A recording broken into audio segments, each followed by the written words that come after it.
முன்பொரு காலத்தில் மிருகண்டு என்னும் முனிவர் வாழ்ந்தார். அவர் சிவபெருமானிடம் குழந்தை வரம் கேட்டார். சிவபெருமான் முனிவரின் முன் தோன்றினார். எந்த குழந்தை வேண்டும்? கேள். குறைந்த ஆயுள் கொண்ட அறிவாளி குழந்தையா, அதிக ஆயுள் கொண்ட முட்டாள் குழந்தையா? முனிவர் அறிவாளியான மகனையே தேர்ந்தெடுத்தார். இவ்வாறு மார்க்கண்டேயன் பிறந்தான். சிறு வயதிலிருந்தே அவன் சிவபக்தனாக இருந்தான். அறிவும் பக்தியும் வளர்ந்தது. 16 வயது பூர்த்தியான நாள் வந்தது. அந்த நேரம் மார்க்கண்டேயனின் உயிரை பறிக்க யமதர்மன் வந்தான். ஆனால் அச்சிறுவன் பயப்படவில்லை.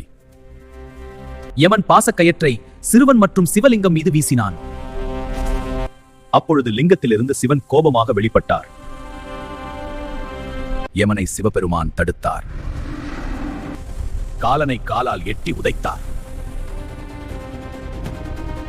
யமதர்மன் நடுங்கினான். மார்க்கண்டேயனுக்கு மரணமில்லா வாழ்வு கொடுத்தார் சிவன். அன்றிலிருந்து சிவன் காலசம்ஹார மூர்த்தி என அழைக்கப்பட்டார். இதுவே மார்க்கண்டேயன் கதை. ஓம் சிவாய நமः. இந்த கதையை பிடித்திருந்தால் சப்ஸ்கிரைப் செய்யுங்கள். GK with UK.